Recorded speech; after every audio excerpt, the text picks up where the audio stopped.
My name is Elena, and I'm 28 years old. I spend my days saving children's lives as a senior trauma nurse, but I couldn't save my own heart from the cruelest betrayal I never saw coming. Until last year, I believed in fairy tale endings. I believed family meant forever, and love meant loyalty. I believed my older sister Jessica would always have my back, and that my fiancé Trevor would never look at another woman the way he looked at me. I was devastatingly wrong. The ivory wedding invitation arrived on a Tuesday morning, hand-delivered by a courier who waited awkwardly as I signed for what felt like my own death certificate. My hands trembled as I read the elegant calligraphy. Jessica Carr and Trevor Mackenzie request your presence. The same venue I'd dreamed about. The same date I'd circled in red on my calendar. Even the same photographer I'd put a deposit down on. My sister hadn't just stolen my fiancé. She'd stolen my entire wedding blueprint and painted herself as the bride. I laughed. Not the happy kind, the kind that scrapes your throat raw and leaves you gasping. Then I cried until my scrubs were soaked and my eyes looked like I'd been in a fight. Trevor and I had been together for 4 years. He was everything my practical mind thought I wanted. Successful defense attorney, BMW in the driveway, season tickets to the symphony. He wore expensive cologne and never left the house without checking his reflection twice. Looking back, I realize I fell in love with the idea of him more than the actual man.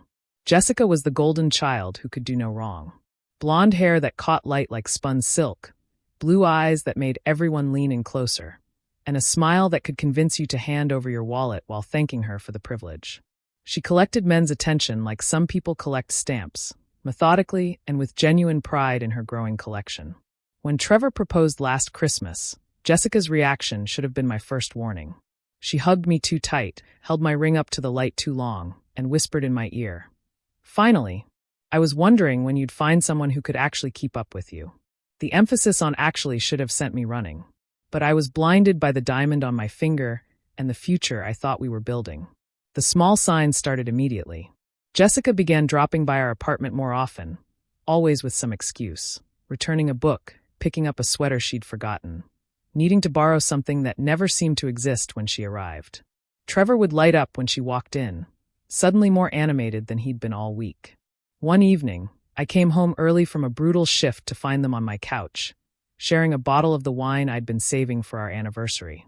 They weren't touching, weren't even sitting close, but something in the air felt electric and wrong. "Oh!" Jessica jumped up like I'd caught them in bed. "I was just telling Trevor about that client case you mentioned. You know, the one with the custody battle." I'd never mentioned any custody battle to her. Trevor's explanation was smooth as silk. "Just dropped by to return your earrings." We got to talking about work stuff. You know how she is, curious about everything. That night, Trevor turned away from me in bed for the first time in our relationship. When I reached for him, he muttered something about being tired and pulled the covers higher. Over the next 2 months, I watched my relationship dissolve like sugar in rain. Trevor's phone became surgically attached to his hand. He started working late every night, taking weekend trips that never quite added up. When I asked questions, he'd snap at me for being paranoid and clingy. Meanwhile, Jessica became a ghost. She stopped responding to my texts, declined family dinners, and when she did show up, she'd spend the entire time staring at her phone with a secret smile. The end came on a Thursday night in March. Trevor sat across from me at our kitchen table, picking at the dinner I'd made while working a double shift, and said the words that shattered my world. "I need space, Elena. I'm not happy anymore. I don't think I ever was." He moved out the next weekend while I was at work. I came home to empty closets, missing furniture, and a set of keys on the counter like a final insult. For 3 weeks, I existed in a fog of disbelief and denial. I threw myself into work, picking up extra shifts, staying late to avoid going home to an apartment that echoed with ghosts. My colleagues asked careful questions that I deflected with tired smiles. Then came the Instagram story that destroyed what was left of my innocence. Jessica, glowing in the dim light of some upscale bar, with Trevor's arm wrapped possessively around her waist. Her caption read, "Some things are worth waiting for 2 hearts." I stared at that photo until my eyes burned. I screenshot it, deleted it, screenshot it again. I called Jessica 17 times. She let every call go to voicemail. I texted her, "We need to talk. Now." She blocked me. The next day, I called our mother. "Mom, have you seen Jessica's Instagram?" A long pause. "Oh, honey, I didn't know how to tell you. She said you and Trevor had been broken up for months. She said you were the one who introduced them. The lies came so naturally to her that even our own mother believed them. I stopped trying to explain. What could I say? That my sister had systematically destroyed my relationship while playing the innocent bystander? That she'd rewritten history to make herself the victim and me the villain? The truth sounded crazy even to me. So I retreated into silence and work. I became the nurse who never said no to overtime, who volunteered for the hardest cases, who stayed late just to avoid going home. If I couldn't fix my own life, at least I could save someone else's. That's how I met Dr. Gabriel Morrison.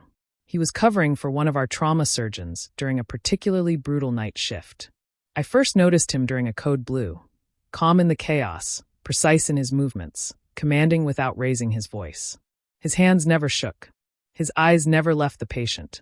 Over the following weeks, we kept running into each other.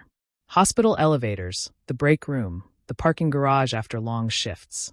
He wasn't like Trevor. No polished charm or calculated smiles. He was quiet, thoughtful, genuine. When he asked how I was doing, he actually waited for an answer. Our friendship developed slowly, naturally. Coffee turned into conversations. Conversations turned into long walks around the hospital campus. One night, we sat in my car in the parking lot until sunrise, just talking about everything and nothing. Eventually, I told him about Trevor and Jessica. I expected pity or awkward platitudes, but Gabriel just listened. When I finished, he was quiet for a long moment. "She sent you a wedding invitation?" he asked finally. I showed him the ivory monstrosity. He studied it like he was reading X-rays. "We should go," he said simply. "What?" "No, absolutely not." "Why not?" "You deserve to be seen, Elena. To take up space. To remind them what they threw away. I'm not that person. I don't cause scenes." "No," he agreed. "But maybe it's time they realized that quiet doesn't mean weak." Something in his voice made me look at him differently. There was strength there, the kind that didn't need to announce itself. I bought a dress, midnight blue silk, that made me feel like myself again. Gabriel had his suit tailored, not for vanity, but out of respect for the moment we were about to create. The vineyard looked exactly like my Pinterest board from 2 years ago. White chairs arranged in perfect rows, gauzy fabric dancing in the Virginia breeze, flowers everywhere that probably cost more than my monthly salary. It was beautiful in the way magazine spreads are beautiful, flawless, and completely soulless. We arrived fashionably late, slipping into seats near the back as the ceremony began. I felt every head turn, every whisper that followed us down the aisle. Gabriel's hand found mine, steady and warm. Jessica looked stunning in a dress that could have been my dress if I'd had a trust fund and no conscience. She practically glowed with smugness, soaking up the attention like sunlight. Trevor stood beside her, handsome as ever but pale around the edges, like a man who'd won the lottery and was just realizing he'd sold his soul for the ticket. The officiant was halfway through his speech when Jessica did what Jessica always did. She made it about herself. She grabbed the microphone from the surprised minister and turned to face the crowd with that megawatt smile. "I just have to say something before we continue," she announced, her voice carrying perfectly across the silent vineyard. Her eyes found mine in the crowd, and her smile sharpened. "It's funny how life works out, isn't it? Trevor actually proposed to my sister first." She paused for the gasps, the uncomfortable laughter. "I guess everything happens for a reason. He just needed to find the right sister." The crowd's laughter was nervous, unsure. Some people looked at me with pity, others with curiosity. I felt my cheeks burn, but not with shame, with recognition. This was exactly who Jessica had always been, and I'd spent 28 years making excuses for her. Before I could process what was happening, Gabriel stood. Not dramatically, not with fanfare. He simply rose from his seat with the quiet confidence of someone who owned every room he entered. "Actually," he said, his voice carrying clearly across the stunned silence, "I'm her upgrade." The silence that followed was surgical, complete. You could have heard a flower petal hit the ground. Heads turned. Someone gasped audibly. A woman in the front row whispered, "Oh my God, is that?" As recognition dawned across the crowd, I watched Jessica's triumphant smile crumble like wet sand. Because Gabriel Morrison wasn't just any trauma surgeon. He was Dr. Gabriel Morrison of the Morrison Medical Foundation. The Morrison name was carved into hospital wings, medical schools, and research centers across 3 states. Trevor looked like he'd forgotten how to breathe. Even the officiant seemed unsure whether to continue. Gabriel sat back down beside me, crossed his legs, and waited. He didn't need to say another word. That single sentence had rewritten the entire narrative. Jessica tried to recover, laughing too loud and rushing through her vows, but the damage was done. She'd invited me to be humiliated, and instead, she'd handed me the perfect stage for my vindication. The reception was an exercise in barely contained chaos. Crystal chandeliers hung over tables groaning under the weight of elaborate centerpieces, but no one was looking at the decor. They were all looking at us. We were seated at a table in Siberia, next to relatives who kept mispronouncing my name and asking Gabriel what he did for work. Every time he answered, the conversation would stop, reset, and start again with a completely different energy. During the toasts, Jessica's maid of honor slurred something about true love finding a way, while Trevor's best man made awkward jokes about second chances that landed with thuds. Through it all, Gabriel and I sat quietly, watching the performance unfold. I wasn't the sideshow anymore. I was the pivot point everyone couldn't stop circling back to. When the music shifted to slow songs, Gabriel offered me his hand. We moved across the dance floor unhurried, and for the first time in months, I felt like the main character in my own story. That's when Trevor approached. He didn't come directly. He lingered by the bar, shooting glances our way, before finally cutting across the floor with the determined stride of a lawyer approaching the bench. "Can we talk?" he asked, not quite meeting Gabriel's eyes. Gabriel stepped back with a slight nod. Trevor led me to a quiet corner near the garden exit, where fairy lights twinkled like dying stars. "You look different," he said finally. "I am different." He shifted uncomfortably. "I didn't think you'd come. I almost didn't. But you did. Jessica wanted you here. She said it would be healing for everyone." He ran a hand through his hair, the same gesture I'd once found endearing. "Things happen fast with us. Maybe too fast. I didn't mean to hurt you. But you did hurt me. You both did. I know. I'm sorry. You deserved better than how I handled things." I studied his face, this man I'd planned to marry, and felt nothing. Not anger, not sadness, not even pity. Just a vast, peaceful emptiness. "You could have been honest," I said. "You didn't have to make me doubt my own reality." He nodded, looking miserable. "I know. But I was confused, and she made everything seem so clear. And now," he glanced back toward the reception, where Jessica was flitting between tables with increasingly desperate energy. "Now I'm wondering if I made a mistake."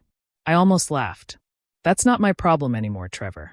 I walked away without another word, my heels clicking with purpose across the stone patio. Gabriel was waiting by the garden doors, patient as always. The rest of the evening played out like a tragic comedy. Guests drank too much and whispered too loudly. Jessica's smile grew more strained with each passing hour. Trevor disappeared for long stretches, and when he returned, he looked like a man who'd just realized he'd bought a beautiful house on quicksand. Gabriel and I stayed longer than necessary, not out of cruelty, but out of completion. I needed to see this through, to close this chapter properly. We left as the party was winding down, Jessica's laughter echoing hollow across the vineyard. In the car, I finally exhaled, a breath I'd been holding for months. "How do you feel?" Gabriel asked as we drove through the Virginia countryside. "Free," I said, and meant it. The aftermath unfolded like a slow-motion avalanche. I didn't have to do anything, just existed while their house of cards collapsed around them.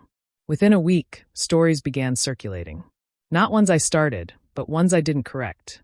About how Jessica had pursued Trevor while we were still together. About how she'd deliberately chosen my wedding venue and date. About how she'd invited me to gloat and ended up humiliated instead. Trevor's reputation, so carefully constructed, began to crumble. Clients quietly moved their business elsewhere. His firm started questioning his judgment. The golden boy who'd never lost a case suddenly couldn't win in the court of public opinion. 2 months later, Jessica called me crying. Trevor had left her, blaming her for manipulating him, for destroying his career, for using him to hurt me. She wanted to talk, to explain, to somehow undo the damage. I listened to her sob for 5 minutes, then said simply, "I'm sorry you're hurting, Jessica. I hope you find what you're looking for." Then I hung up. 6 months later, Jessica moved back to our hometown, tail between her legs. Trevor relocated to another state, trying to rebuild what he'd destroyed. They both learned what I'd always known but never had to say out loud. Some victories are won in silence, and some defeats echo forever. Gabriel and I didn't rush into anything. We were building something real, not reacting to something broken. A year later, he proposed on a quiet Sunday morning over coffee and crossword puzzles. No drama or grand gestures required. We married in a garden in Asheville, 30 guests, no speeches about second chances or true love conquering all. Just laughter, real and unperformed, and the quiet joy of two people who'd found their way home. I used to think silence was weakness, that not fighting back made you small. But I learned something at that vineyard wedding. There's incredible power in stillness, in walking away with your dignity intact while others destroy themselves. Jessica and Trevor didn't win. But neither did I, because this was never a competition. I just walked away whole, and sometimes that's the greatest victory of all.